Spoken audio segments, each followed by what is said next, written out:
subspace communication.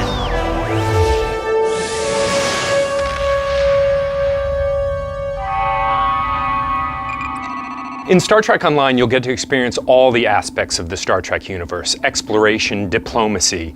But the year 2409 is a time of war, so with this video, we wanted to give you an idea of what it would be like to engage the enemy in starship combat.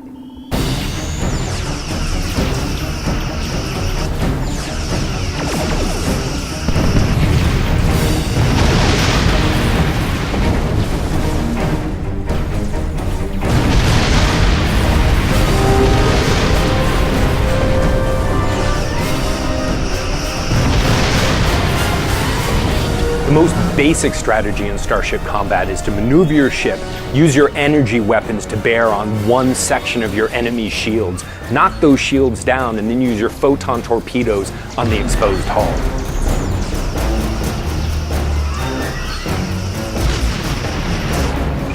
So there's three basic types of ships that you can get in STO. The first one is a cruiser. Cruisers are really tough. They take a lot of damage to take them down. They have a lot of crew, so they're hard to disable. This is really good for tanking. Second kind is an escort. Escorts are really fast, they're pretty maneuverable, they can dish out a lot of damage at one time, but they're pretty weak, so they're a lot better for dealing DPS.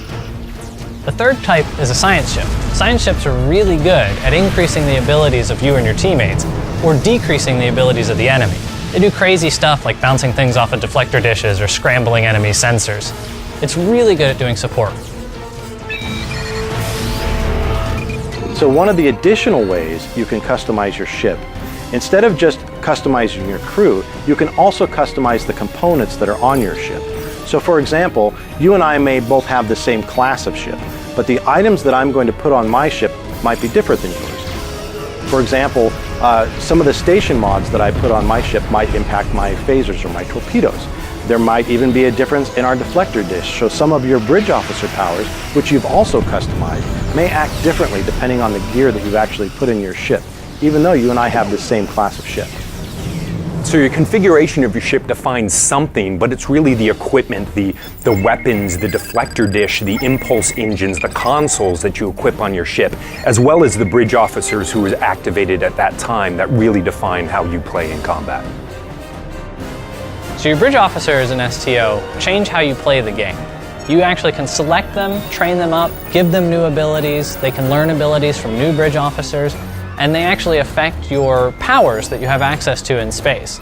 For instance, you can have engineering bridge officers that are really good at fixing your ship or making it go faster. Those are the ones I tend to pick so that I can be a little more durable and have some escapability. But you can also get engineering bridge officers that will give you extra power to your engines or your weapons.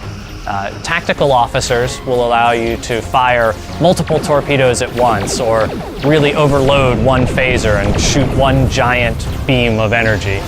Science guys will let you do things like mess up your enemy's sensors, make it so they can't target you, confuse whether or not they know who's a friend or a foe, or boost your friendly ships, make their shields better, make their sensors more effective.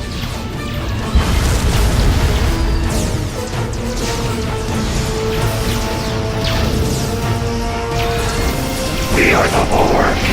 Resistance is